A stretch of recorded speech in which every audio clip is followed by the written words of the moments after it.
السلام علیکم۔ لائق ثنا و صفت اللہ جل جلالہ کی ذات واجب ہے جو سمیع و بصیر ہے، علیم و خبیر ہے، رحمان و رحیم۔ اس کی رحمتیں ہی رحمتیں ہوں اور نعمتیں ہی نعمتیں ہوں آمنہ کے جگر گوشے پر، جو اشرف النبل دانا سب الختم الرسل صلی اللہ علیہ وسلم۔ اے سوارے اشرف دوراں بیا، اے فروغ دید اے امکان بیا، در جہان ذکر و فکر و انسجاں تو صلاۃ صبح تو بانگے اذان۔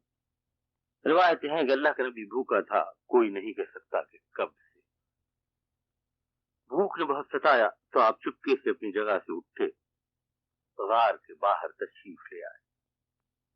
یہ غار ہرا تھا جہاں قلب اطہر پر پہلی وحی کا نزول ہوا تھا، جس میں ربوبیت کبریٰ کا پیام آیا۔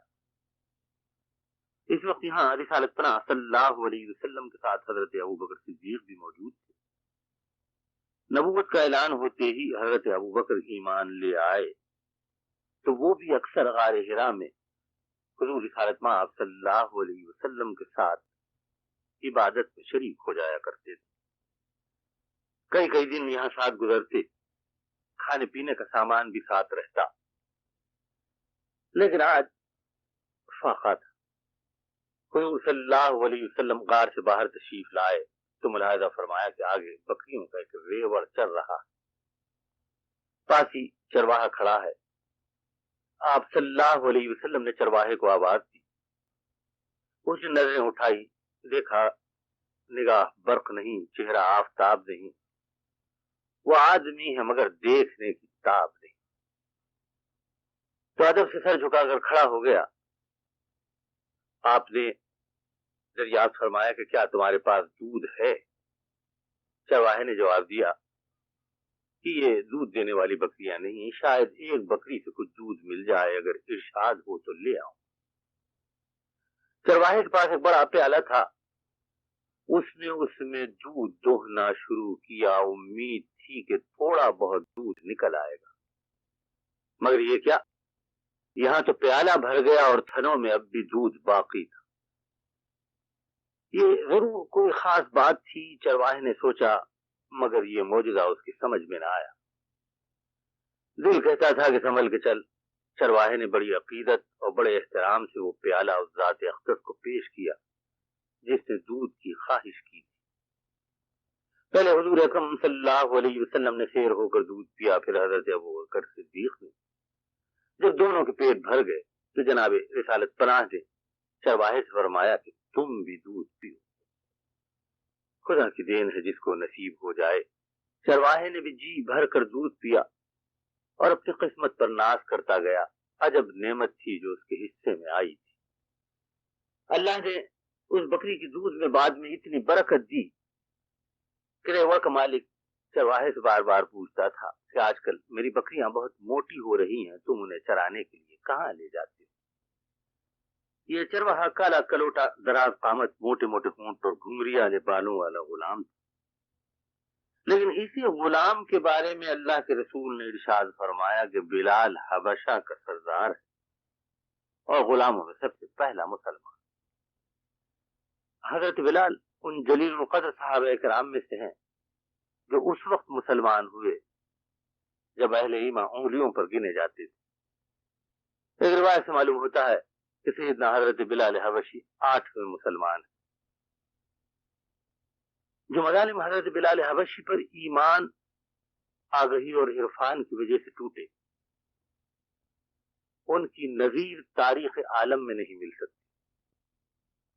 کیونکہ اسلام لانے کے بعد سبھی صحابہ کرام نے کچھ نہ کچھ مصیبتیں اٹھائی ہیں، اور صحابہ کرام کا کیا ذکر کہ اللہ کے رسول آخری مظالم کا نشانہ بنے، لیکن آل یاسر، خباب بن ارد، بلال حبشی وہ اہل ایمان ہیں جن پر مشرکین مکہ نے بے پناہ مظالم توڑے۔